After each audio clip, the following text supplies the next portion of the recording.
तो जो last class में हमने देखा था कि एक तो हमने ये देखा था लास्ट क्लास में कि भगवत गीता को क्यों पढ़ना चाहिए, क्यों भगवत गीता हमारी लाइफ में इम्पोर्टेंट है। उससे प्रीवियस क्लास में हमने ये देखा था कि हम सुख की खोज में चलते रहते हैं, है ना। तो आप लोग बता सकते हैं, मैंने कुछ चीजें बताई थी कि हमारी जिंदगी में 3 प्रकार के दुख आते हैं। किसी को याद है कि वो दुख कौन से होते हैं?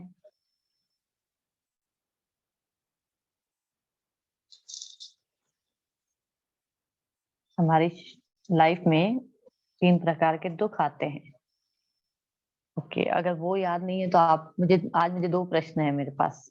और एक प्रश्न ये है कि हमने प्रमाणों की बात करी थी कि 3 तरह के प्रमाण होते हैं जो कि हमारी लाइफ में होते हैं। कौन कौन से प्रमाण होते हैं वो? माता जी, जन्म, मृत्यु, जरा, व्याधि। नहीं, ये तो दुखों की बात हो गई, लेकिन अभी तक मैंने इसके बारे में बात नहीं करी है। हम प्रमाणों की बात कर रहे थे। कौन कौन से प्रमाण होते हैं? प्रमाण का मतलब है कि जिसपे हमने कहा था कि हम फिर इसलिए हमको भगवत गीता पढ़नी चाहिए। भगवत गीता भी एक प्रमाण है। कौन सा प्रमाण है भगवत गीता?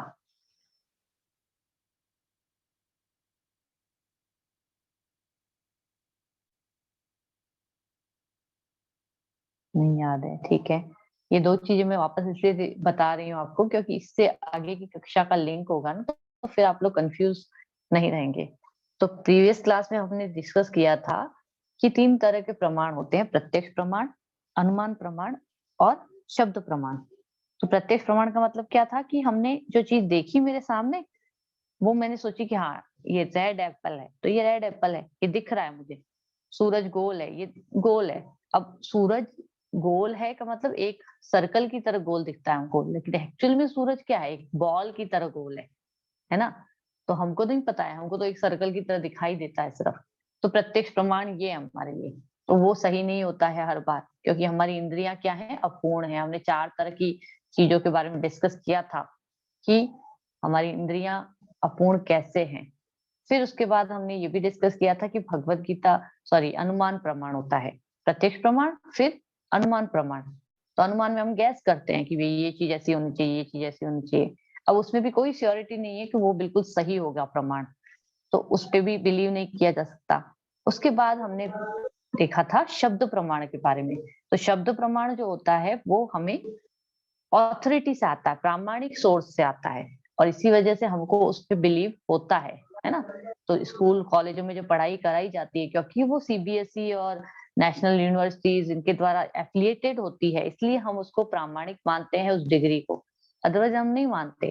तो उसी प्रकार से हमारे जो शास्त्र होते हैं, वेद होते हैं, वो प्रामाणिक हैं क्योंकि वो गुरु से आए हैं, शास्त्रों से आए हैं, मतलब ब्रह्मा जी से आए हैं। एक तरह से ये भी सोच सकते हैं हम। वेद व्यास जी से आए हैं, ये भी सोच सकते हैं हम।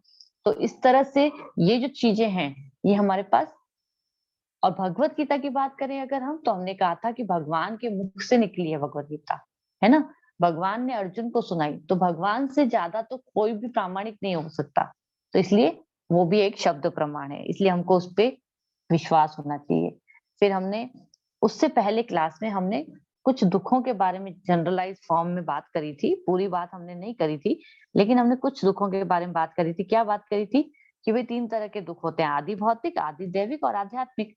तो आदि भौतिक क्या होता है? कि भाई दूसरे जीवों से हमको जो दुख मिल रहा है ना, या फिर गरीबी, बेरोजगारी, लविंग रिलेशनशिप, इनसे भी दुख मिलता है ना, वो भी आदि भौतिक ही होता है, किसी तरह से दूसरे जीवों से। फिर आदि दैविक क्या होता है? भौतिक प्रकृति से जो दुख मिलता है, सूखा है, बाढ़ है, इस तरह से। और आध्यात्मिक क्या होता है? शरीर और मन से। हमें अपने ही शरीर से और अपने ही मन से ज्यादा इसमें मन आता है, मतलब बहुत ज्यादा लेवल पे हमें मन से जो कष्ट होता है, इंसल्ट कोई करता है, स्ट्रेस में कोई चला जाता है सॉरी, इस तरह से जो होते हैं वो आध्यात्मिक दुख होते हैं। लेकिन इसके साथ साथ एक जो रियल प्रॉब्लम है, अभी माता जी ने बात करी इसलिए मैं उसके बारे में बता देती हूँ। और ऑब्स्टेकल्स, जो रियल प्रॉब्लम जो होती हैं हमारी लाइफ में, वो होती है जन्म, मृत्यु, जरा और व्याधि।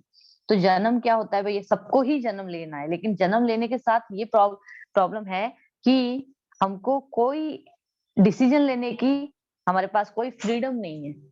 भाई जिस माँ के गर्भ में डाल दिए जाओगे उस वहीं से जन्म लेना पड़ेगा। अब वो कुत्ते का भी हो सकता है, बिल्ली का भी हो सकता है, मनुष्य का भी हो सकता है, किसी का भी होगा।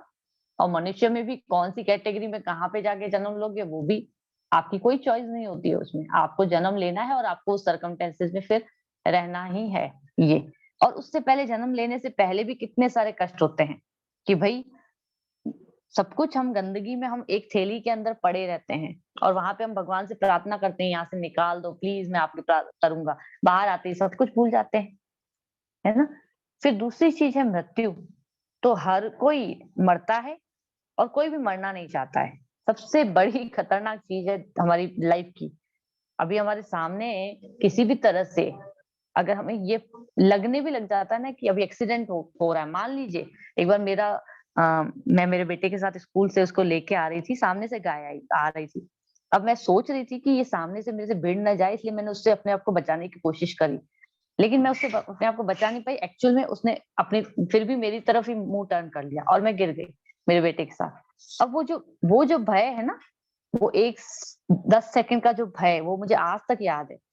हाथ में मुझे बस फ्रैक्चर हुआ था लेकिन मुझे आज तक याद है कि वो जो भय होता है 10 सेकंड का भी, वो इतना खतरनाक होता है कि अभी मुझे कुछ हो ना जाए, है ना। अब जो वो अलग बात है कि जो भगवान को मानते हैं उनके मुख से भगवान का नाम निकलता है या फिर नरसिंह का नाम निकलता है, वो अलग बात है। लेकिन भय तो रहता है। तो इसका मतलब हर कोई मृत्यु से डरता है। तो एक स्टोरी भी आती है जैसे इसमें कि एक बार एक आदमी था, बिजनेसमैन था। मृत्यु अब इतना बिजी बिजनेसमैन था, मृत्यु आई उसके पास और बोली कि भाई अभी आपको चलना है। तो बोला आप कौन है? बोला मैं मृत्यु हूँ। बोला आपने मेरे से अपॉइंटमेंट ली थी? बोला नहीं। तो बोला कि अरे अपॉइंटमेंट लेने बिना मैं किसी से मिलता ही नहीं हूँ, तुम कैसे आ गई मेरे पास? तो बोला मैं अपॉइंटमेंट लेके नहीं आती हूँ, मैं तो ऐसे ही आती हूँ। तो बोला कि अच्छा फिर मुझे चलना पड़ेगा? बोला हाँ चलना तो पड़ेगा। फिर उसको लगा कि मैं थोड़ी चालाकी करूं, तो उन्होंने क्या किया, बोला अच्छा अच्छा मृत्यु देवी आइए आइए बैठिए बैठिए, चलिए आपको मैं ना कुछ खिलाता पिलाता हूँ। तो लस्सी पिलाई, पराठे खिलाए भाई। अब मृत्यु देवी को नींद आने लग गई, तो बोली कि भी सोती हूँ मैं थोड़ी देर। तो हाँ हाँ सो जाइए, आराम से सो जाइए। अब उन्होंने क्या किया बिजनेसमैन ने कि उस लिस्ट को उठाया जिसमें कि उसका नाम टॉप पे था। उसने क्या किया, अपना नाम वहां से काट के सबसे नीचे लिख लिया। अब मृत्यु देवी उठी, बोली कि अब मैं तुमसे बहुत खुश हूँ। आज तक मैं जिसके पास भी जाती हूँ ना वो इतना डर जाता है, ऐसे मतलब मेरे साथ बिहेव करता है, कोई मेरे साथ इस रेस्पेक्ट के साथ बिहेव नहीं करता है। तो मैं क्या करती हूँ, मैं इतनी ज्यादा खुश हूँ कि मैं आज, तुम्हारा नाम टॉप पे है लेकिन मैं आज नीचे से लेना शुरू करूंगी लोगों को, ताकि तुम्हारी जीवन को मतलब तुम्हारे जीवन के कुछ समय तुमको और मिल जाए। और नीचे किसका नाम था? उसी का। तो मृत्यु को कभी टाला नहीं जा सकता, चाहे कोई भी हो, हिंदू हो, मुसलमान हो, जवान हो, बूढ़ा हो, जिसकी आनी होगी उसकी आनी ही होगी। आप मृत्यु को धोखा भी नहीं दे सकते, आप मृत्यु को रिश्वत भी नहीं दे सकते, है ना। कुछ नहीं कर सकते। लर्नेड हो, स्कॉलर हो, कुछ भी हो, आपको तो मृत्यु, आपको मतलब हम सबको मृत्यु आनी है तो आनी ही है। जैसे ये भी एक अच्छा उदाहरण आता है कि जैसे कि जहाँ पे बकरे काटे जाते हैं ना, तो वहां पे क्या होता है कि सारे बकरों के सामने मान लीजिए काटने से पहले अब अच्छी अच्छी घास खिलाई जा रही है उनको। अब जिस बकरे को काटा जाना है उसके पास गया कसाई और उसको ठा करके काटा। अब जैसे काटा, उसके पास में दूसरा बकरा है, वो उसको देख रहा है और फिर भी वो इग्नोर मार के खुद की घास खा रहा है, क्योंकि उसको ये एहसास ही नहीं होने देती है माया देवी कि भाई अभी इसके बाद मेरा नंबर है, अभी तो इसका आ गया ना, अब मेरा ही तो होगा इसके बाद। हमारे साथ भी यही होता है। हमारे साथ भी हम सबकी उसकी मौत में जाते हैं, बारवा भी मनाते हैं, सब करेंगे, उनको कंडोलेंस भी देंगे, सब करेंगे। लेकिन कभी हमको ये अंदर से भी विश्वास या फिर एक है ना, एक विचार कह सकते हैं, विश्वास नहीं विचार, एक विचार तक भी नहीं आता है कि क्या मेरी भी मृत्यु हो सकती है कभी। हमको तो लगता है हम तो बहुत बहुत बहुत ज्यादा लंबा पीरियड हम जीने वाले हैं, और इसीलिए हम इतना ज्यादा जो करते हैं ना, सब कुछ सारा टाइम ये कर लूं वो कर लूं वो कर लूं वो कर लूं। करिए, सब कुछ करना है, लेकिन उसके साथ आध्यात्मिक उन्नति के लिए भी प्रयास करना है। ये चीज हमको यहाँ से सीखने को मिलेगी। खैर इसमें मैं अभी नहीं जाऊंगी ज्यादा। लेकिन तीसरी चीज क्या है? जरा जरा यानी बुढ़ापा। बुढ़ापे को भी कभी भी अवॉइड नहीं किया जा सकता है। अभी हम सब जो भी 30, 35, 40 से आगे की ओर जा रहे हैं, उनको पता चलेगा कि भाई हाँ, बुढ़ापे के निशान दिखने पता झुर्रियां आ गई, सफेद बाल आ रहे हैं, कुछ भी है ना, शरीर में कमजोरी, मोटापा, जो भी ये सारी चीजें जो होती हैं सिम्टम्स, आंखों की कमजोरी, तो ये सब सिम्टम्स क्या है, बुढ़ापे के। और ये दिखते हैं, लेकिन हमको लगता है कि भैया अभी तो नहीं आया है, फिर भी उसको छुपाने की कोशिश करते रहते हैं हम। चौथा क्या है, व्याधि, बीमारी। अब बीमारी भी जिसको आनी है उसको आके ही रहेगी, ठीक होनी होती जब ठीक भी हो जाती है, लेकिन जिसको जो बीमारी आनी होती है वो आके ही रहती है। बाकी ऐसे मतलब कई बार हम सोचते हैं ना जैसे माइकल जैक्सन था, वो हर वक्त अपने आप को जवान रखने के लिए, अपने आप को बीमारियों से फ्री रखने के लिए हर वक्त वो उसके आगे पीछे डॉक्टर घूमते रहते थे, मतलब रोज चेकअप कराना है, रोज ये करना है, वो करना है, ताकि मैं बीमार नहीं पड़ूं और मैं लंबा जीऊं। क्या उसकी मृत्यु नहीं आई? आई, है ना? लेकिन आती है हर तरह से, मतलब कहीं ना कहीं हम अगर किसी से भी हम सोचते हैं कि हम बच जाएंगे और किसी तरह से हम इन चारों चीजों को धोखा दे देंगे, तो पॉसिबल नहीं है। तो जन्म, मृत्यु, जरा और व्याधि, तो इसका मतलब क्या है, ये जो जगत है ये क्या है, दुखालयम अशाश्वतम है। भगवान कहते हैं कि ये दुख का आलय है ना? तो यहाँ पे दुख ही मिलेगा हमको। सुख की एक एक बूंद हमारे ऊपर टपकती है तो हमको लगता है हम बहुत खुश है, बहुत खुश है, बहुत खुश है। फिर वापस दुख आता है, और अशाश्वत है, वो भी अशाश्वत है, दुख भी अशाश्वत है, यानी कि हमेशा नहीं रहता है, और सुख भी हमेशा नहीं रहता है। इसीलिए इसको दुखालयम अशाश्वतम कहा जाता है। तो सुख की आकांक्षा हम करते हैं, सॉरी एक सेकेंड, तो हम जो सुख की आकांक्षा करते हैं वही एक्चुअल हमारी गलती होती है। ठीक है, तो अब हम एक और चीज, एक और उदाहरण से इसको समझते हैं। जैसे कि मान लीजिए एक बंगला है, बंगले में आप अकेले बैठे हैं, वहां पे एसी भी है, टीवी भी है, और टीवी में आप चैनल 400 तरह के चेंज करके देख सकते हैं आपकी टेबल पे। एक सेकेंड, ये निशा जी का म्यूट क्यों नहीं हो रहा है? हरे कृष्णा। अमीर भाई इधर माता जी प्लीज इसको म्यूट करें। चल हरे कृष्णा। निशा जी आप प्लीज हरे अपना ये कृष्णा। माइक म्यूट करें, आपका म्यूट भी नहीं हो रहा है मेरे से, पता नहीं क्यों। Thank you. तो अब उस टेबल पे बहुत सारे व्यंजन भी पड़े हैं आपके पास। अभी अचानक से मान लीजिए आपने एक कुछ खाने के लिए उठाया और पीछे से एक कोबरा आ गया आपके। फिर आपने सोचा, आप कोबरा से डर के साइड हुए तो साइड में एक शेर आ गया। शेर से डर के दूसरी साइड हुए तो दूसरी साइड में एक पैंथर आ गया। तो इस तरह से चारों तरफ कुछ ना कुछ है ना? तो फिर आप क्या ऐसी ऐसी परिस्थिति में आप बैठ के मूवी देख पाएंगे? नहीं देख पाएंगे।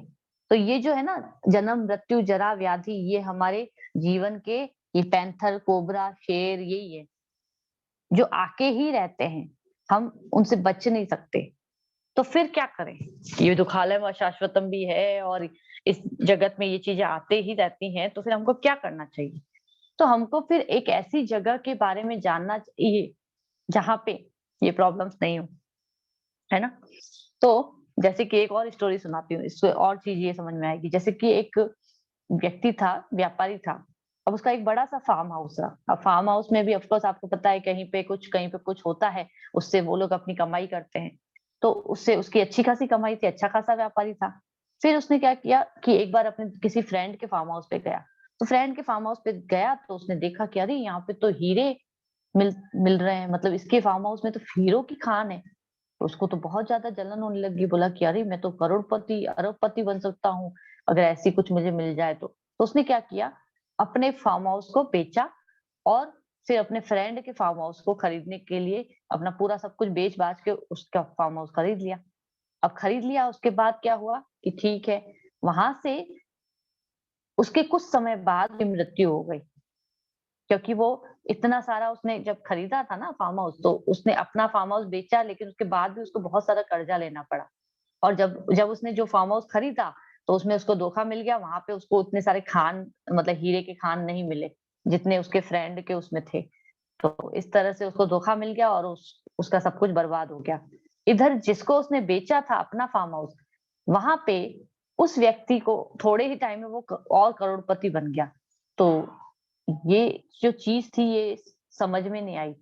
तो समझ में क्यों नहीं आई? क्योंकि पता चला कि बाद में वहां पे प्रीसियस स्टोन्स थे जो कि हीरे से भी ज्यादा मायने रखते हैं, है ना?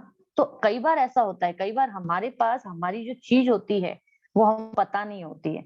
तो हमारे पास जो हमारी जो चीजें हैं हमको पता नहीं है, इसलिए हम दूसरी जगह ढूंढते रहते हैं, है ना? तो हम क्या करते हैं, हमारे पास जाने का एक रास्ता है। कहाँ पे जाने का रास्ता है?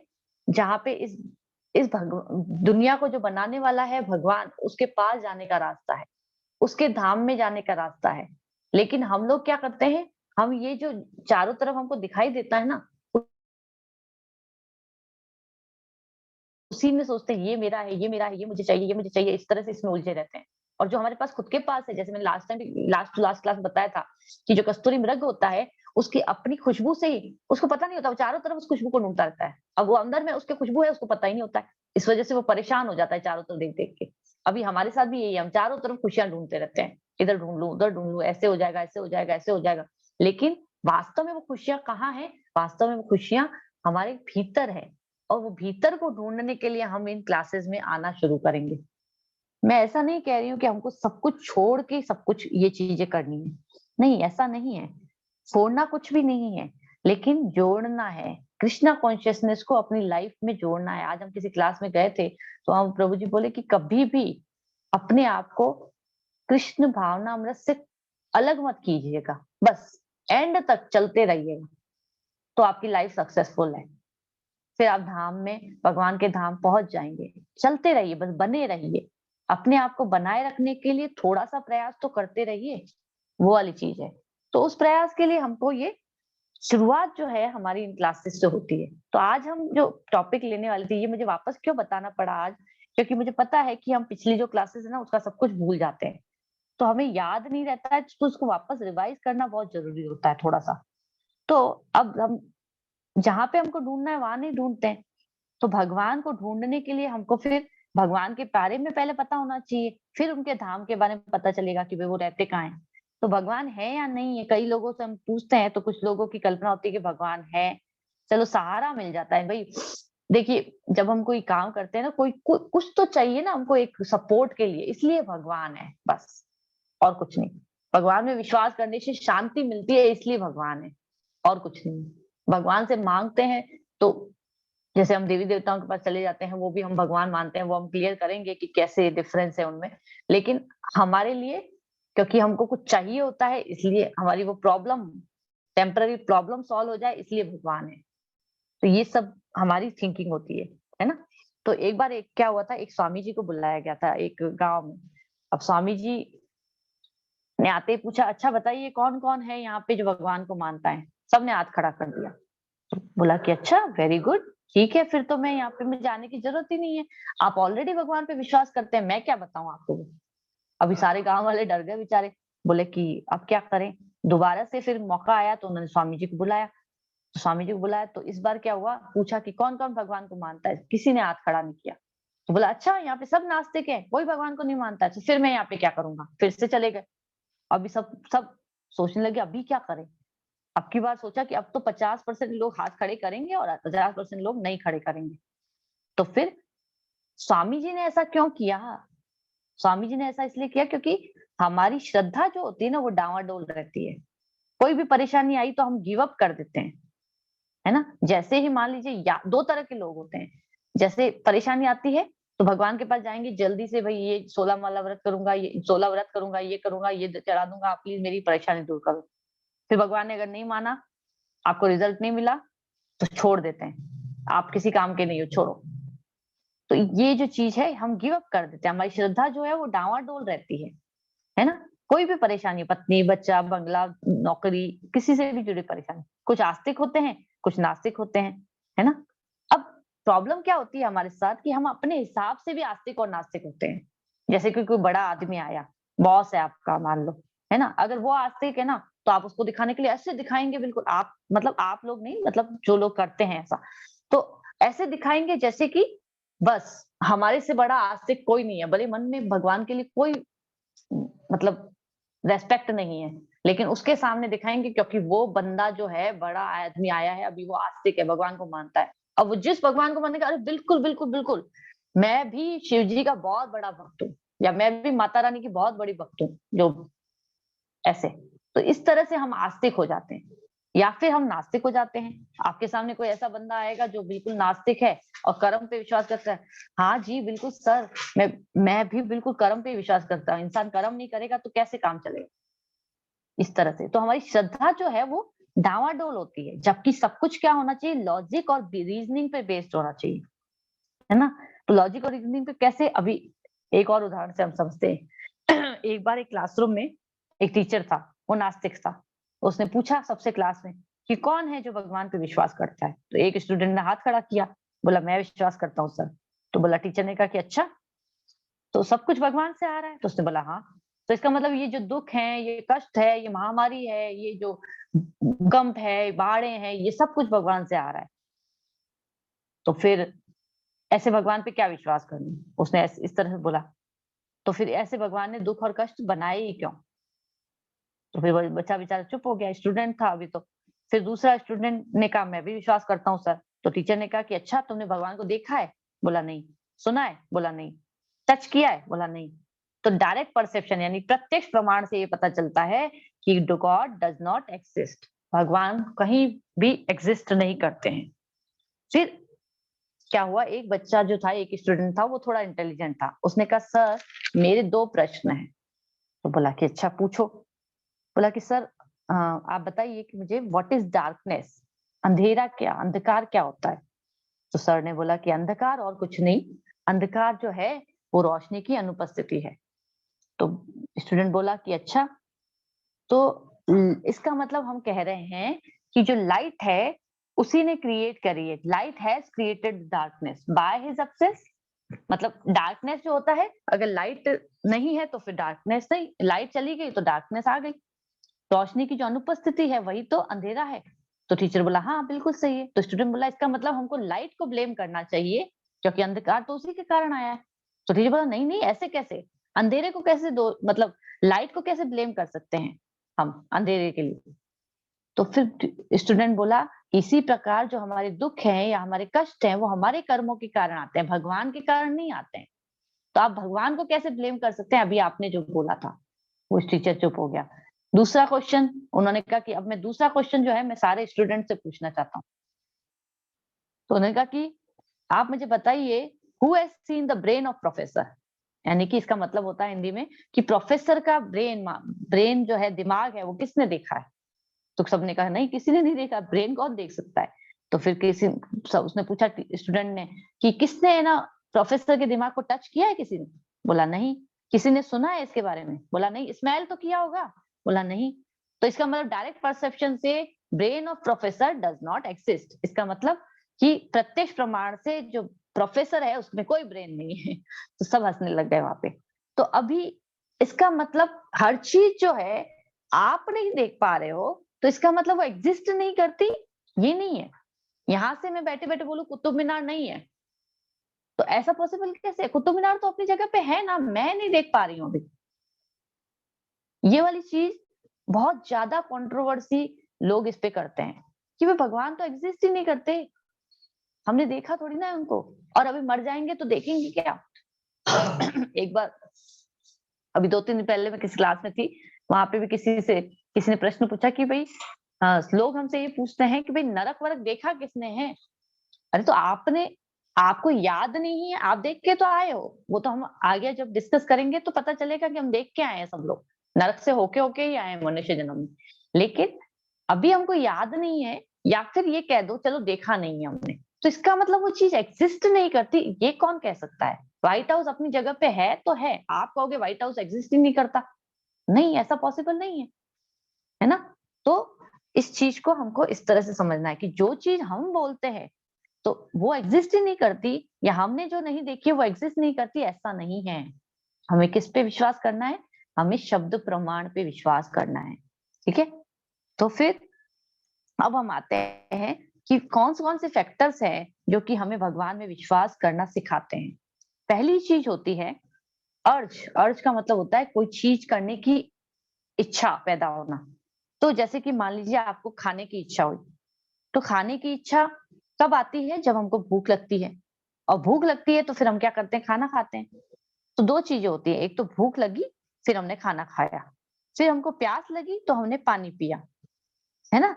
तो इसी तरह से हर चीज को करने के बाद, करने की इच्छा के बाद उसका एक फुलफिलमेंट होता है। मतलब वो करते की हमारी एक चीज होती है जिसके द्वारा हम उसको फुलफिलमेंट कहते हैं इंग्लिश में। हिंदी में मैं इसको इस तरह से समझा सकती हूँ कि उसको करके हम सेटिस्फाइड होते हैं, ठीक है ना? तो जैसे कि मान लीजिए कि कोई एक्टर एक्ट्रेस है, कोई कोई बहुत अच्छा स्थान है, या फिर कोई स्पोर्ट स्टार है, सिनेमा स्टार है, आप उसके पीछे पागल हैं, है ना? तो लोग क्या करते हैं? जयललिता का टेम्पल बना देते हैं, अमिताभ बच्चन का टेम्पल बना देते हैं, एल्बर्ट टेस्ली का, है ना? कूड़ा कूड़ा उठाने वाला जो कचरे का दान दान था ना, कचरा दान कहते हैं अपन उसको, कूड़ेदान कहते हैं जिसको, वो भी $12,000 यूएस डॉलर में बिका था। तो इस तरह से ये क्या है? ये पागलपन जो हम करते हैं, अर्ज कहते हैं जिसको, उसको पूरा करने के लिए वो लोग किसी भी हद तक चले जाते हैं। तो वर्शिप जो होती है, भगवान की पूजा जो होती है, उसके पीछे फुलफिलमेंट क्या होता है? जब आप भगवान को समझ पाते हैं।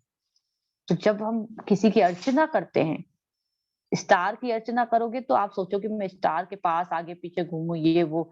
लेकिन भगवान की वंदना और अर्चना करने के लिए भगवान को समझना जरूरी है, क्योंकि भगवान हमको दिखाई तो देते नहीं है, तो हम विश्वास भी नहीं कर पाते हैं। तो इसीलिए उसके लिए भी ये शब्द प्रमाण जरूरी है, ठीक है? फिर आते हैं, दूसरी चीज होती है कि क्रिएशन इम्प्लाइज अ क्रिएटर, यानी कि कोई चीज बनती है तो उसके पीछे कोई बनाने वाला तो होता होगा। जैसे कि थोड़े से साइंस के एग्जांपल ले रही हूँ मैं यहाँ पे। टेलीस्कोप है, वो ग्राहम बेल ने बनाया था। स्टीम इंजन है जो जेम्स वॉट ने बनाया था। जो ये हमारा बल्ब होता है वो एडिसन ने बनाया था। तो इस तरह से, सॉरी टेलीफोन, टेलीस्कोप बोल रहे थे, टेलीफोन जो है वो ग्राहम बेल ने बनाया था।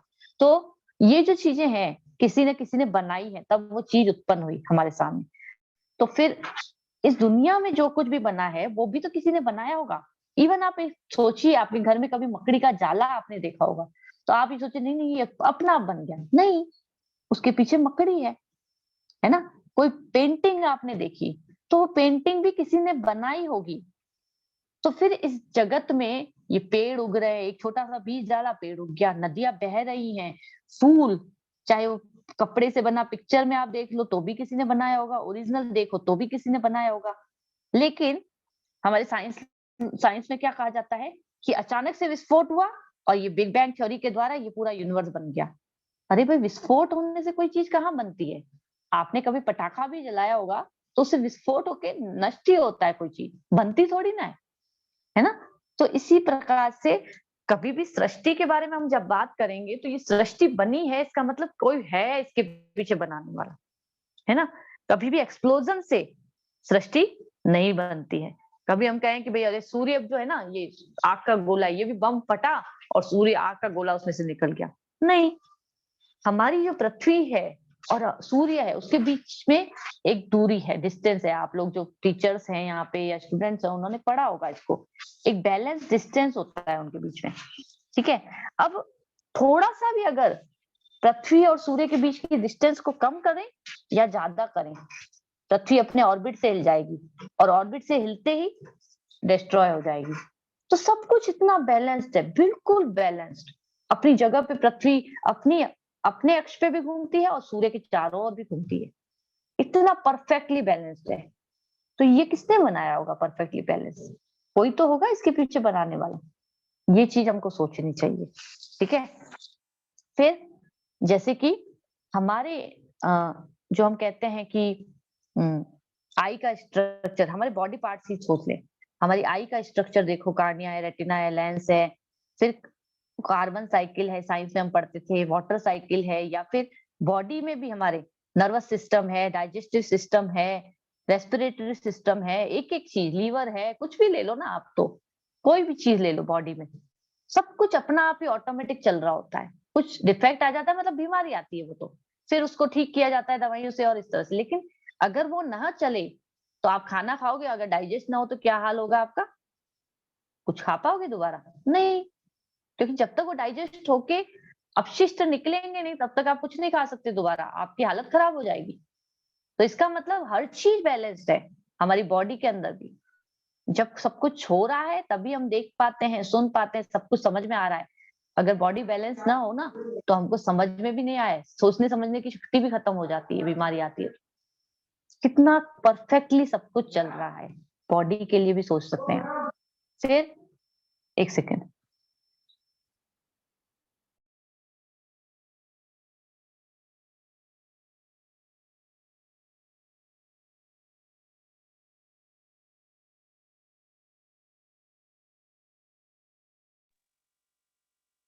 हरे कृष्णा, सॉरी।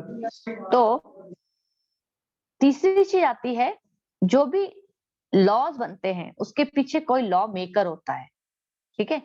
अब आप जाते हैं सड़क पे गाड़ी लेके, तो लाल बत्ती चलती है तो आपको रुकना पड़ता है, हरी बत्ती चलती है तो आपको चलना पड़ता है। ट्रेन से जाते हैं तो टिकट लेनी पड़ती है। अभी प्लेन में जाएंगे तो आपको सीट बेल्ट भी बांधना पड़ेगा, मोबाइल टर्न ऑफ करने पड़ेंगे। कहीं पे भी जाएंगे, अलग अलग जगह पे अलग अलग लॉज होते हैं। सन जो होता है, हमारी प्रकृति में भी लॉज हैं, क्योंकि सन जो है हमेशा पूर्व दिशा में उगेगा रोज। आप ऐसे नहीं कह सकते आज तो है ना सन ने भूल कर दी, पश्चिम में उग गया था, उत्तर में उग गया था, नहीं, हमेशा एक ही दिशा से आता है। सीजन जो होती है हमारी ऋतुएं, वो सिस्टम साइक्ल मतलब सिस्टमेटिकली हर 3-3 महीने में चेंज होती है। मैंगो, मैंगो ट्री से मैंगो ही उगेगा, कोई और नहीं उग सकता, है ना। पुरुष और स्त्री के बीच संबंध से मनुष्य की उत्पत्ति ही होती है। तो इस तरह से ये लॉज हैं, ये सारी चीजें। अभी एक बार क्या हुआ था कि एक व्यक्ति था, थोड़ा सा वही साइंटिस्ट दिमाग का, तो कहीं पे गया, वाटरमेलन जो होते हैं वो इस तरह से क्रीपर्स उस पे लगे रहते हैं, मतलब नीचे होता है वो पौधा, और जो बनियन ट्री जो होते हैं उस पे छोटे छोटे फल लगे रहते हैं। तो वो सोच रहा था कि अरे यार ये बनाने वाले ने क्या बनाया है, ये बनियन ट्री के ऊपर इतने छोटे छोटे फल हैं, और ये देखो ये इतना बड़ा बड़ा फल यहाँ पे नीचे है, इस बड़े फल ऊपर लगने चाहिए अच्छे से, ऐसे कुछ सोच रहा था वो। मुझे पूरा याद नहीं है वो, लेकिन इस तरह से कुछ सोच रहा था। तो फिर उसके बाद क्या हुआ, वो थोड़ी देर के लिए उस बनियन ट्री के नीचे सोया। सोया तो थोड़ी देर के बाद वो छोटा सा फल आया उसके सर पे आके लगा। जब सर पे आके लगा तो नींद खुली, और बाद में देखा अरे ये छोटा सा फल से ही मेरी नींद खुल गई, तो अगर ये मैं जो सोच रहा था कि ये वाटरमेलन का फल इसके ऊपर होता तो कितना अच्छा होता, कैसे हो, यानी कि मेरी फिर तो हालत ही खराब हो जाती। तो हर चीज जो है इस दुनिया में परफेक्टली बैलेंस्ड है हर चीज, और इसके पीछे लॉज हैं बने हुए। तो लॉ मेकर कौन है, वो है भगवान स्वयं, ठीक है ना। तो भगवान की डेफिनेशन क्या होती है, एक बहुत इंपॉर्टेंट चीज है, इसको बहुत ध्यान से सुनिएगा आप लोग। कई बार हम जैसे मान लीजिए कि मैं साइंस की स्टूडेंट हूँ या मैं मैथ्स की स्टूडेंट हूँ, तो मेरे से कोई मैथ्स पूछेगा तो मैं कहूंगी हाँ हाँ ऐसे ऐसे करके ये चीज। लेकिन मुझसे अगर कोई बायोलॉजी पूछेगा तो मुझे नहीं आएगा समझ में। कोई कॉमर्स का स्टूडेंट है, उससे कोई साइंस के सवाल पूछेगा तो उसको नहीं आएगा। लेकिन हमारे इंडिया में सबसे बड़ा चीज ये है कि जब किसी से पूछा जाता है कि आप बताइए मुझे, क्या भगवान के बारे में क्या सोचते हैं, तो कोई बोलेगा भगवान जो है वो एक लाइट है, कोई बोलेगा भगवान का मतलब होता है प्रेम, एक रोशनी जिसमें हम जाके समा जाते हैं, कुछ भी, मतलब कुछ भी हम बोलते हैं। क्यों? क्योंकि हमने जो जो सोच रखा होता है या किसी से भी सुन रखा होता है, हमारे मनो घड़ंत हम उसको बोलते रहते हैं। कोई सोचता है कि भगवान जो है वो पोस्ट है, कोई कहता है भगवान आए थे लेकिन शिकारी ने तीर मारा और मर गए, कोई कहता है कि हम खुद कर्म करते हैं और तपस्या और मेहनत से हम भगवान बन सकते हैं, कोई कहता है शक्ति है, कोई कुछ बोलता है, कोई कुछ बोलता है। इस तरह से हम चलते रहते हैं, मतलब कुछ भी बोलते रहते हैं, लेकिन एक्चुअली में हम ओरिजिन ढूंढने का प्रयास नहीं करते हैं, है ना। हम सही चीज को ढूंढने का प्रयास नहीं करते हैं, ठीक है। तो आज हम थोड़ा सा इस चीज पे भी डिस्कस करेंगे। मैंने एक्चुअल में कल पिछली बार संडे क्लास में भी ये चीज वापस से डिस्कस करी थी, क्योंकि भगवत गीता के श्लोक में वो चीज आई थी।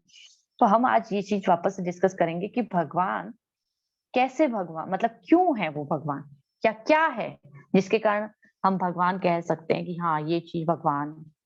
तो भगवान जो है वो सोर्स है एवरीथिंग, मतलब हर चीज के स्रोत हैं, but he doesn't have any source. इसका मतलब क्या है, उनका उनका कोई स्रोत नहीं है। मतलब कि ऐसा नहीं कह सकते कि हाँ भाई भगवान तो भगवान से तो ये लोग पैदा हुए हैं लेकिन भगवान इनसे पैदा हुए हैं, ऐसा कुछ नहीं। भगवान सब चीज के स्रोत हैं। जैसे कि देवता जो होते हैं वो भगवान के द्वारा कंट्रोल होते हैं, भगवान के द्वारा कंट्रोल होते हैं, लेकिन भगवान किसी के द्वारा कंट्रोल नहीं होते हैं। ठीक है ना। अब जैसे कि हम लोग जो है ना, हम भी छोटी छोटी चीजों को कंट्रोल कर सकते हैं। जैसे कि हम सोते हैं, हम खाना खाते हैं, कितना नहीं खाते हैं, हम थोड़ा कंट्रोल में रह सकते हैं। हमारे बच्चे हैं, हस्बैंड जो होता है वाइफ को कंट्रोल करता है, वाइफ जो होती है वो हस्बैंड को और बच्चों को कंट्रोल करती है। इमीडिएट कंट्रोल हमारे क्या होते हैं कि भाई हम नेचर, हमारे आसपास का एनवायरनमेंट ऐसा होना चाहिए, ऐसा होना चाहिए, ये हम कंट्रोल कर सकते हैं। कई बार हम सोसाइटी को कंट्रोल करने की कोशिश करते हैं, पेरेंट्स बच्चों को, बच्चे पेरेंट्स को कंट्रोल करने की कोशिश करते हैं। इस तरह से हम भी छोटे से कंट्रोल है, छोटे छोटे कंट्रोलर हैं हम लोग। ऐसा कहा जाता है कि हम अपने अपने एरिया के भगवान बनने की प्रयास करते हैं, है ना। लेकिन वास्तव में क्या होता है, वास्तव में तो हम अपने शरीर को भी कंट्रोल नहीं कर सकते। अभी मैंने एक एग्जांपल दिया था कि सारी चीजें ऑटोमेटिक चल रही है, नहीं चले तो क्या करोगे, खाना भी डाइजेस्ट नहीं होगा भाई। इसका मतलब क्या, अभी आप सोए हो रात को खाना खा के, तो सुबह को 6 बजे, 7 बजे, 8 बजे, 9 बजे मैक्सिमम उठना ही पड़ेगा। क्यों, वॉशरूम जाना पड़ेगा, है ना। ऐसा नहीं कह सकते कि नहीं नहीं नहीं मैं तो आज वॉशरूम ही नहीं जाऊंगा, मेरे को तो सोना ही सोना है। आपके हाथ में नहीं, आपको उठना ही पड़ेगा। फिर अब उठे हैं इतने घंटे सो के, तो अभी नहाना भी पड़ेगा, नहीं तो स्मेल आएगी बॉडी में से, ब्रश भी करना पड़ेगा। फिर जब नहा लिए, ब्रश कर लिया, सब कुछ कर लिया, उसके बाद खाना भी खाना पड़ेगा, नहीं तो पेट जवाब दे देगा, मतलब गुड़गुड़ करेगा। फिर उसके बाद अभी वापस से खाना खाना है, इसके लिए अपन को जॉब पे जाना पड़ेगा, कमाने के लिए जाना पड़ेगा। फिर रात को आएंगे फिर से, मतलब चलते रहना पड़ेगा। हम अपने शरीर को भी अपनी मर्जी से नहीं बोल सकते कि मैं तो यही चीज मेरी फेवरेट है खाना खाना, तो मैं खाता ही रहूंगा, मैं सोता ही रहूंगा। नहीं, कंट्रोल नहीं कर सकते हम। जैसा इस नेचर में बनाया गया है वैसे हमको चलना पड़ता है। लेकिन भगवान जो है वो सब चीज को कंट्रोल कर सकते हैं, वो कंट्रोल करते हैं, लेकिन कोई उनको कंट्रोल नहीं कर सकता। ठीक है ना। अब जैसे कि अगर हम घर बनाते हैं और कोई और आके उस पे बैठ जाए, तो हम उसको निकाल देते हैं, है ना। लेकिन कंट्रोल कौन कर सकता है, कंट्रोल करने का मतलब अभी किसने निकाला, जो मालिक होगा वही निकाल सकता है ना। लेकिन जब हमारी मृत्यु हो जाती है, हमारे केस में अभी हम मालिक हैं, मान लीजिए मेरा एक घर है, मैं यहाँ पे रहती हूँ, मेरी हर चीज मेरी है। अब मैं ये क्या बोल रही हूँ, अभी मेरी मृत्यु हो गई, तो मेरी ये सारी चीजें कहाँ जाएंगी, आप सोचिए। मृत्यु के समय क्या किया जाता है, सारी चीजें निकाल दी जाती है उस व्यक्ति की। बोला जाता है बांट दो बांट दो बांट दो, कोई चीज घर में नहीं रखनी है, बेटी को दे दो, बहुओं को दे दो, जिसको भी देना है दे दो, लेकिन ऐसे नहीं रखना है कि ये इस व्यक्ति का है। सोचिए हमारे पास तो कुछ होता ही नहीं है, रहता ही नहीं है, जब हमारी मृत्यु हो जाती है किसी और का हो जाता है वो। लेकिन भगवान के केस में हर वस्तु, हर व्यक्ति के स्वामी है और हमेशा रहेंगे। ऐसा नहीं है कि आज स्वामी है और कल बदल जाएंगे वो स्वामी। जैसे कि हमारे केस में क्या हो सकता है, आज जिस मकान में मैं रह रही हूँ, मान लीजिए कि ये मकान मेरी मदर इन लॉ का है। अभी वो मदर इन लॉ के बाद वो मकान किसी और का हो जाएगा, फिर उनके बाद किसी और का, या फिर कोई किसी और ने खरीद लिया तो फिर किसी और का। कुछ भी हो सकता है, कुछ भी हो सकता है। तो फिर कहाँ पे परमानेंट का क्या है, यहाँ पे कुछ भी परमानेंट नहीं है ना। तो एक बार बीरबल जो थे, अकबर बीरबल की कहानी आप लोगों ने सुनी होगी। तो बीरबल जो थे वो अकबर को कहते हैं कि आप, है ना शाहजहां, आप ऐसा काम कर सकते हो जो भगवान भी नहीं कर सकते। अकबर बड़ा प्रसन्न हो गया, बोला अच्छा ऐसा कौन सा काम है जो मैं कर सकता हूँ। बीरबल ने कहा कि देखो आप, है ना, किसी को भी अपने राज्य से बाहर निकाल सकते हो, लेकिन भगवान नहीं निकाल सकते। अकबर हंसने लग गया, बोला क्यों, बोला कि क्योंकि सब कुछ भगवान का ही है, वो कहाँ से निकालेंगे। यहाँ से निकालेंगे, नरक में डालेंगे वो भी भगवान का है, स्वर्ग में डालेंगे वो भी भगवान का है, किसी और जगह डालेंगे वो भी भगवान का है, सब कुछ भगवान का है। तो वो कहाँ डालेंगे, कहीं पे भी डालेंगे वो भगवान का है। वो अपने, वो ऐसे भी नहीं कर सकते हम तुम नालायक बच्चे हो निकल जाओ मेरे मेरे घर से, नहीं कह सकते वो हमको, है ना। तो इसका मतलब भगवान जो है एक तो सोर्स है, एवरीथिंग, मतलब हर चीज के स्रोत हैं। दूसरा वो सुप्रीम कंट्रोलर है। हम कुछ चीजों को कंट्रोल कर सकते हैं, भगवान सारी चीजों को कंट्रोल करते हैं। तीसरा, सुप्रीम प्रोपराइटर हैं। हम कुछ समय के लिए किसी चीज के स्वामी रह सकते हैं, वो हमेशा हैं और हमेशा रहेंगे। फिर सुप्रीम एंजॉयर, लेकिन उसके बाद भी वो सब कुछ एंजॉय भी करते हैं, है ना? तो इस तरह से ये 4 चीजें आपको याद रखनी है। मैं अगली क्लास में पूछूंगी क्या-क्या। सोर्स ऑफ एवरीथिंग है भगवान। दूसरा, कंट्रोलर है सबके। तीसरा, स्वामी है सबके।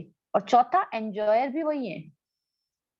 इस तरह से हमको ध्यान में रखनी है चीजें, क्योंकि जब हम याद याद का मतलब ऐसे नहीं याद रखना है, ध्यान में होनी चाहिए, क्योंकि हम पढ़ जो रहे हैं वो चीजें तभी दिमाग में काम करेंगी, मतलब उसमें मनन तब होगा जब आप अच्छे से सुनेंगे, और फिर अच्छे से सुन के मनन जब करेंगे तो आध्यात्मिक उन्नति की तरफ बढ़ेंगे। नहीं तो फिर ऐसा हो जाएगा हमेशा की तरह, अभी मैं 10 जनों या 8 जनों में बैठ के क्लासेस ले रही हूँ, तो इसके पीछे पर्पस क्या होता है? इसके पीछे ये पर्पस होता है, जैसे होता है ना कि कभी आपने देखा होगा कि आईआईटी की तैयारी करने के लिए कोचिंग्स जो होते हैं, बड़े-बड़े कोचिंग, 100-100 बच्चे, 200-200 बच्चे, 400-400 बच्चे एक साथ बिठाते हैं। अभी हमारे यहाँ पे भागवतम के कक्ष बड़े-बड़े वो सेम लगते हैं, 7 दिन का भागवतम, 5 दिन का भागवतम। उसमें जो आते हैं लोग, उनके ऊपर पर्सनल अटेंशन कोई नहीं देता है। अभी हमारी जो क्लासेस चल रही हैं, भगवत गीता को आत्मसात करने के लिए, अपने जीवन में उतारने के लिए हैं। अभी इसमें चाहे 4 लोग भी आएँगे, तो भी मैं ये क्लासेस लूँगी। चाहे 8 आएँगे तो भी मैं लूँगी। क्यों लूँगी?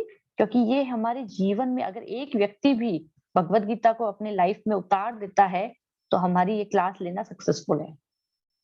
इसीलिए आप लोगों से भी रिक्वेस्ट है कि आप भी अपने दोस्तों को, अपने जिन परिवारजनों को इन क्लासेस में बुलाइए। 9 से 10 का टाइम मुझे नहीं लगता बहुत ज़्यादा ऐसा है कि भई हम नहीं बुला सकते। काफ़ी लोग फ्री हो जाते हैं इस समय पे। तो आप भी प्रयास करिए कि लोगों को बताइए कि हमारी ये क्लासेस अभी-अभी शुरू हुई हैं, जिसमें हम भगवत गीता को आत्मसात करने का प्रयास कर रहे हैं। जब आप पढ़ेंगे और दूसरों को भी बताएँगे ना, तो आपको भी बहुत अच्छा लगेगा धीरे-धीरे करके। तो ये प्रयास कर सकते हैं, हम भी प्रयास ही करते हैं आप लोगों को बुलाने का, तो उसी प्रकार से आप भी प्रयास करिए, ठीक है? कोई वो बड़ी बात नहीं है ऐसा करना, लेकिन करना चाहिए।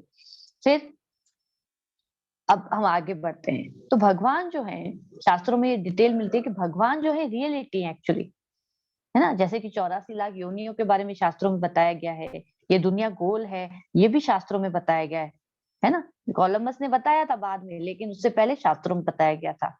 9 महीने गर्भ में बच्चा किस तरह से डेवलप होता है, ये भी शास्त्रों में दिया गया है। हमारी साइंस ने तो बाद में बताया है। आयुर्वेद के बारे में फिर प्रेडिक्शन हुए थे कि बुद्ध कब आएँगे, चाणक्य कब आएँगे, सम्राट अशोक का जन्म, सब कुछ मतलब बहुत सारे प्रेडिक्शन, चैतन्य महाप्रभु के बारे में बहुत सारे प्रेडिक्शन, श्री कृष्ण का अवतार कब-कब आता है इस पूरे यूनिवर्स में, ये सब कुछ जो है ये शास्त्रों में पहले से ही बता दिया जाता है। और ये शास्त्र जो है, यही इसीलिए कहा जा रहा है ये शब्द प्रमाण है। और इसीलिए हम इन शास्त्रों यानी कि भगवत गीता जो है वो भी तो एक शास्त्र है, उपनिषद। तो उससे हम पढ़ रहे हैं, तो हम बिल्कुल सही चीज़ पढ़ रहे हैं अभी, ठीक है ना? हम कोई गलत चीज़ नहीं पढ़ रहे हैं और हम कोई अ, अधूरी चीज़ भी नहीं पढ़ रहे हैं। 2 चीज़ें किसी चीज़ को समझने के लिए ज़रूरी होती हैं। एक तो गलत नहीं होना चाहिए और अधूरा भी नहीं होना चाहिए। क्योंकि हाफ नॉलेज भी डेंजरस होती है और गलत होगी तो भी डेंजरस है। ठीक है ना? दूसरी चीज़, एक और चीज़ लोगों के बीच में होता है कि भगवान जो हैं, निराकार हैं। ठीक है ना? अब देखिए एक एक उदाहरण से इसको समझते हैं। हम अपने चारों तरफ अभी आप जहाँ पे भी बैठे होंगे, फैन चल रहा है, नहीं चल रहा है, गर्मी आ गई है, नहीं आ गई, वो वाली बात अलग है। लेकिन हवा है, इसीलिए हम साँस ले पाते हैं। तो हवा चारों तरफ है, तो हवा क्या दिखाई दे रही है आपको? नहीं दिखाई दे रही है। तो फिर इसका मतलब हवा तो फिर होनी नहीं चाहिए। हम कह रहे हैं, कैसे? इसी तरह से रोशनी जो है, वो भी आपके चारों तरफ है ना?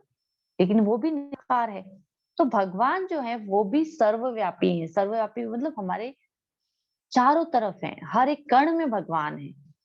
इसलिए हम क्या सोचते हैं वो निराकार है। लेकिन जैसे कि एक उदाहरण से हम समझते हैं, जैसे अभी मैंने व्हाइट हाउस का नाम लिया था। अमेरिका का जो राष्ट्रपति है, वो व्हाइट हाउस में बैठा है।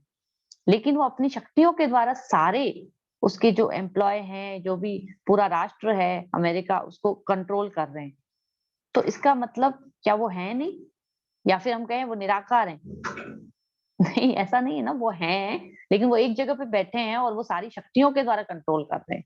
एक मॉल का मालिक होता है ना, मान लीजिए कि 4 मंजिल का मॉल है, और वो मालिक जो है वो तीसरी मंजिल पे अपनी कैबिन में बैठा है और सारे कैमरे लगे हुए हैं और सब तरफ देख रहा है वहीं से बैठे बैठे। और जैसे ही कोई गड़बड़ नजर आती है वो वहीं से फोन कर देता है, इस जगह पे, इस काउंटर पे गड़बड़ है, ये वो, ये सब ध्यान रख रहा है। यहाँ पे तो मालिक को तो फिर भी बताना पड़ता होगा, लेकिन भगवान के केस में तो उनके जो एम्प्लॉय हैं, जो जो अपॉइंटेड हैं, उनको बताना भी नहीं पड़ता है, वो अपना आप कर लेते हैं। सारे काम ऑटोमेटिक मोड में चलते रहते हैं।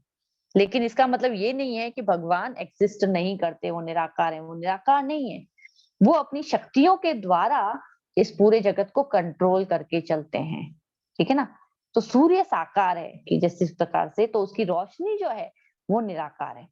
फूल साकार है। फूल मतलब फूल को आप देख पाते हो ना, साकार है भाई, उसका रूप है, लेकिन उसकी खुशबू जो है, अभी हम कहीं पे बैठे हैं और अचानक से बहुत अच्छी सी खुशबू आ रही है फूलों की, तो हम सोचेंगे कि यार ये तो ऐसे ही कहीं से आ रही होगी। नहीं, ऐसे ही कहीं से नहीं, उस फूल से आ रही है। वो फूल तो है, उसकी खुशबू चारों तरफ फैल गई। अभी पंखा है, हम फैन चला रहे हैं अभी, तो पंखा है, उसमें से हवा निकली, वो निराकार है, उसका कोई आकार नहीं है, लेकिन पंखा तो है, वो साकार है। मैं बोल रही हूँ, अभी आप बोलो मुझे देख नहीं पा रहे, मेरा कैमरा बंद कर रखा है, तो मैं बोल रही हूँ, मेरी आवाज है, बोलू कि अरे ये जो आवाज है निराकार है, इसका मतलब इसके पीछे कुछ भी नहीं होगा। नहीं, मैं तो साकार हूँ, मेरी तो कोई बॉडी है। तो इसी प्रकार से जो ब्रह्म ज्योति है वो निराकार है, वो रोशनी है, लेकिन ब्रह्म ज्योति के पीछे उनके शरीर से, जिनके शरीर से ये निकल रही है, वो भगवान जो है वो साकार है। ये सारी चीज मैंने समझाने के लिए इसलिए बताया ये सब कुछ। तो जो भी हम देखते हैं, अगर वो वस्तु हमको दिखती नहीं है, उसका कोई आकार नहीं है, इसका मतलब ये नहीं है कि उसके पीछे जो कारण है वो भी, उसका भी आकार नहीं है। सबसे बड़ी प्रॉब्लम यहाँ पे आती है, ब्रह्म ज्योति में हम लीन हो जाएंगे। भगवान कौन है? प्रकृति ही भगवान है, और उसमें जाके लीन हो जाना है। और हम इस चीज को समझ इसलिए नहीं पाते हैं क्योंकि हम थोड़े दिन पहले कृष्णा बुक में पढ़ रहे थे ना, कि ब्रह्म ज्योति जो होती है भगवान के शरीर से निकलने वाली रोशनी है, और कोई इसको देख भी नहीं पाता है, क्योंकि आध्यात्मिक जगत में जाके ये चीज समझ में आती है, उससे पहले समझ भी नहीं आती है। तो इस वजह से हम विश्वास नहीं करते हैं। लेकिन इतने सारे जो मैंने उदाहरण दिए आपको, अभी मैं दिखाई नहीं दे रही हूँ आपको, लेकिन सुनाई तो दे रही हूँ, तो कुछ तो है जहां से निकला ये आवाज, है ना? मीडियम तो है कहीं से, तो मीडियम तो साकार है। उसी प्रकार से ब्रह्म ज्योति जहां से निकलती है, वो भगवान जो है वो साकार है। ठीक है ना? तो एक उदाहरण से और समझाती हूँ इसको। एक बार एक गांव में ट्रेन शुरू हुई, नई नई ट्रेन शुरू हुई थी। अब गांव के लोग बहुत एक्साइटेड, ट्रेन देखेंगे, ट्रेन देखेंगे। तो वो पहुंच जाते हैं स्टेशन पे। अभी पटरी एक दो ही होती है वहां पे, तो वहां पे पहुंचे, बच्चों को भेज दिया गांव वालों ने, बोला तुम देखो आ जाए ट्रेन तो बुला लेना। तो जैसे ही ट्रेन आने लगी, दूर से ट्रेन आ रही है, अभी लाइट दिख रही थी सबको, तो लाइट दिख रही थी, तो जैसे ही पास आने लगी लाइट देखते ही कुछ बच्चे भागे गांव की तरफ और बोले कि अरे ट्रेन, एक लाइट है, लाइट है, लाइट है। अभी दूसरे बच्चे कुछ देर के लिए रुके। अब दो थोड़ी देर रुके, जब ट्रेन आगे आई तो देखा कि अरे यहाँ पे तो कुछ ये डब्बे जैसा कुछ लगा हुआ है इसके पीछे, और कुछ इंजन भी है जो आगे चला रहा है इसको। तो वो फिर दूसरे कुछ बच्चे जाके गांव में बताते हैं कि भाई इंजन भी होता है, डब्बे भी होते हैं, और इस तरह से ये ट्रेन होती है। फिर से कुछ लास्ट में कुछ और इंटेलिजेंट बच्चे थे, वो पूरा रुके। जब ट्रेन रुक गई तो अंदर जाके देखा तो अंदर ट्रेन में लोग भी है, बर्थ भी बनी हुई थी, लोग भी थे। तब उनको समझ में आया कि अच्छा, ट्रेन तो ये लोगों को लेके आती है। तो इसी प्रकार से हम भी सूर्य की रोशनी जैसे होती है।